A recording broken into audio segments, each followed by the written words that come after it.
Ďakujem veľmi pekne. Rado, prosím ťa, neodchádzaj. Tým, že sa nám podarilo na začiatku získať čas, tak máme priestor aj na otázky a vlastne diskusiu k tomu, o čom si rozprával. Chcel by som sa spýtať, či má niekto záujem položiť otázky a spýtať sa priamo kolegu niečo k tomu, o čom rozprával.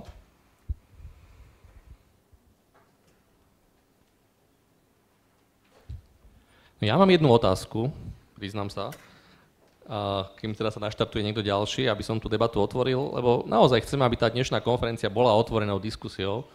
A jedna z najväčších kritík, ako mňa zaujalo to, čo si ty povedal, že učitelia, a je to vlastne spracované aj v tom výskume, hovoria, že vnímajú potenciál planéty práve aj v tom tvojom závere, teda ako zmeniť takéto klasické frontálne vyučovanie, v ktorom učiteľ je nádoba, ktorá vyleje obsah do hlav žiakov, z ktorej sa vyleje obsah do hlav žiakov k takému tomu aktívnemu prístupu žiakov.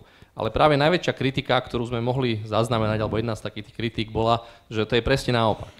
A tak rozmýšľam nad tým, že v čom môže byť ten rozpor a prečo to tak je, že osobnosti pedagogické, ktoré sa venujú vlastne oblasti tomu, tej oblasti, ako učiť lepšie, tak majú iný názor ako učitelia, ktorí s tým priamo pracujú. Ako by si na to odpovedal? Ďakujem za otázku. Ja by som asi povedal hlavne to, že samotná planéta vedomosti nikdy nemôže zreformovať školstvo a samotný nejaký takýto systém nedokáže nikdy urobiť, povedzme, zo zlého učiteľa dobrého. Ale je to niečo, čo je nástrojom, ktorý dokáže práve dobrému učiteľovi dať do rúk nejaký nástroj, ktorý ho môže posunúť ďalej. A to je vlastne veľmi dôležité, že aké má človek od toho očakávania a pracovať s tým takým spôsobom, že by učiteľ prišiel, spustil to a na konci len by teda pozbieral testy a v podstate mal by triedu vzdelaných ľudí, tak to samozrejme sa nedá. Ale práve je to systém, ktorý, tak ako sme videli na týchto 15 školách, ak s tým učiteľ vie pracovať, tak môže využiť tie výhody a môže sa vlastne vďaka tomu dostať ďalej, ako by sa dostal bez toho. To znamená, keď sme videli napríklad niektoré hodiny, mal som pocit, že táto hodina by bola excelentná aj bez planéty vedomostí, ale s tou planétou vedomostí dokázal ten učiteľ z toho urobiť skutočne interaktívny zážitok, ktorý si tí ľudia budú pamätať a budú si ho pamätať dlhšie ako bez toho.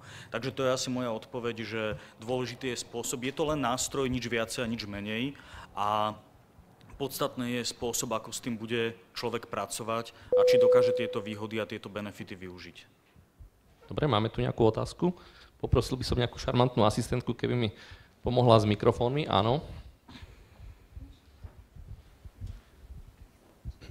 Dobrý deň, ja som z gymnázia v Leviciach, Sebeledy sa volám.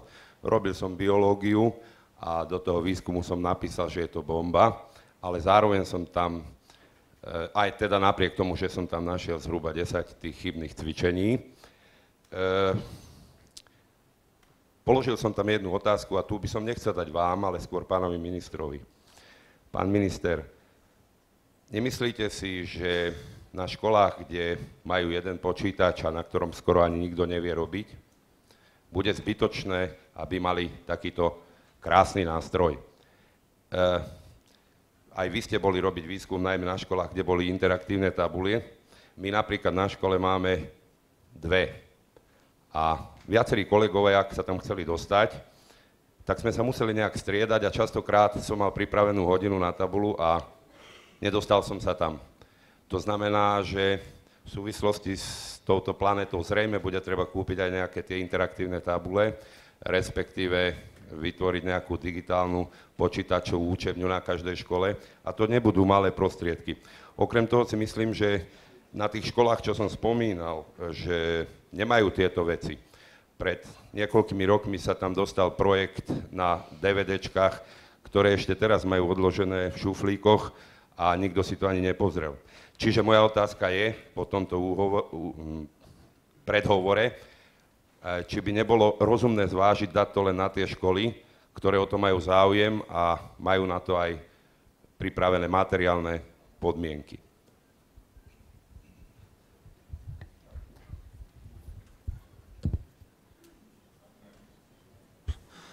Ďakujem za otázku. A Z našich štatistík vyplýva, že školy majú viac než jeden počítač.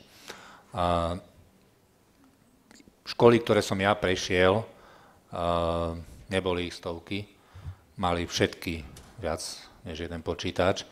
A dovolím si ešte pre istotu požiadať všetkých, ktorí prichádzajú zo školy, kde majú iba jeden počítač, aby dvihli ruku teraz. Ani jeden. Nechcel som tým povedať, že...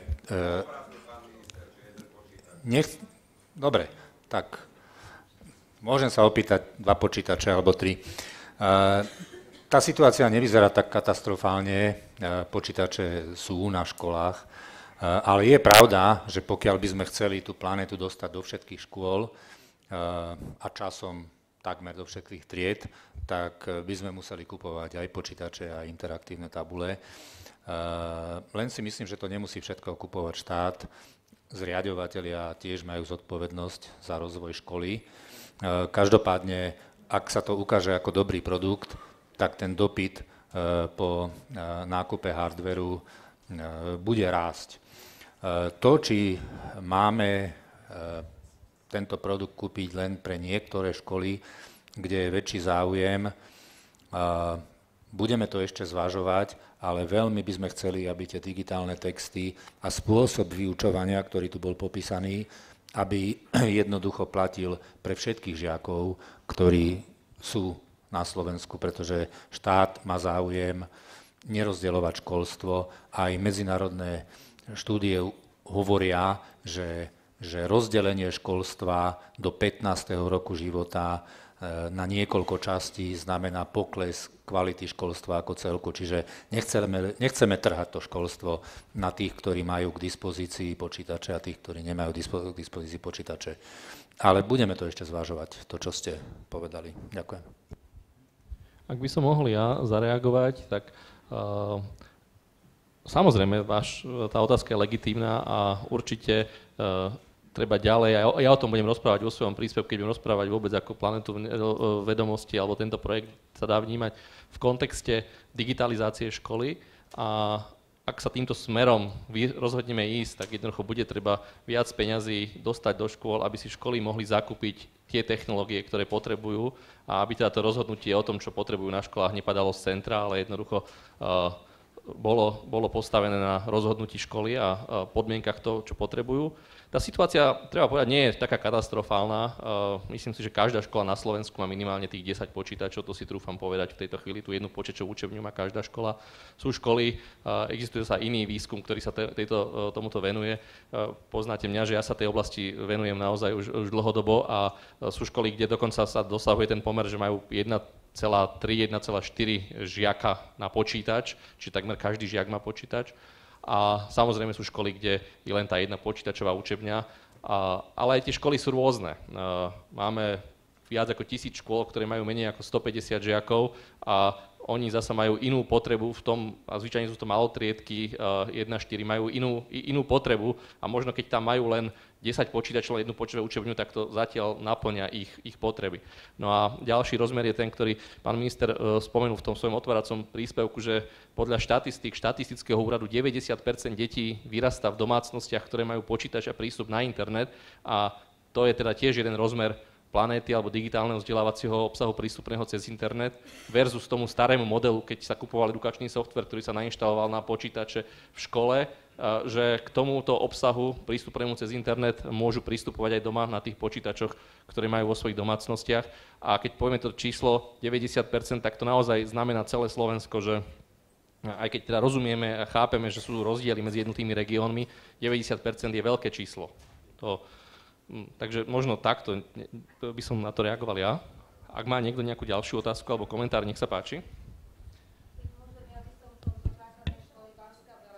Ja som zo základnej školy Banská Bela, sme malá škola a na margo toho by som chcela povedať, že pred rokom sme mali 70% žiakov, ktorí mali doma internet a po roku už je to 75%.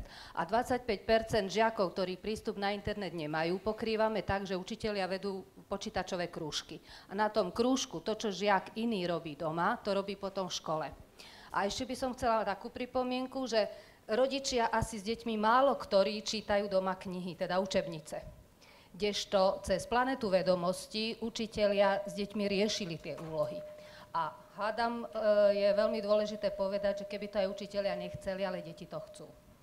Takže keď deti chcú a dobre im to robí, že sa s takouto metódou učia, ja si myslím, že by sme im mali výjsť v ústrety. A že učitelia niektorí majú k tomu taký prístup, že nechcú sa tomu venovať, lebo je to nejaký čas navyše, ktorý tomu musia venovať, aby sa vôbec začali zaoberať s Planetou vedomostí, že to je len otázka času. Najprv to bude jeden učiteľ na škole, ako je to u nás, potom to budú 2, 3, ale raz začať akože treba. Ďakujem. Ďakujem pekne. Môžem? Pani učiteľka, ešte si nechajte, prosím vás, mikrofón. Ja som nerozumel, hovorili ste, že rodičia nepracujú s učebnicami, s deťmi. Neučia sa s deťmi. Deti sa musia učiť samé a to znamená, že rodič málo ktorý by podľa knihy dieťa skúšal alebo sa mu venoval doma, že nech zvládne učivo. Kdežto cez Planetu vedomostí mám taký ohlas, že dieťa zapojilo rodiča, aby sedel s ním, pri ňom a ešte navyše ten počítač dieťa využije rozumným spôsobom, pretože nebude sedieť len na Facebooku, ale okrem toho si bude tam robiť tú domácu úlohu a je úplne úžasné, keď učiteľ príde do školy a vidí, že nejaký chlapec, ktorý má hoci nejaký postih, že nevie čítať, že na tej Planete vedomosti bol 3-krát za sebou. Najprv 5 minút, potom 20 minút, ale bol tam. A keď mal nejaké výsledky, učiteľ to presne vidí, koľko doma pracoval. To je úplne úžasné, ináč sa to nedá ako cez tú Planetu vedomosti. Ďakujem veľmi pekne. Môžem? A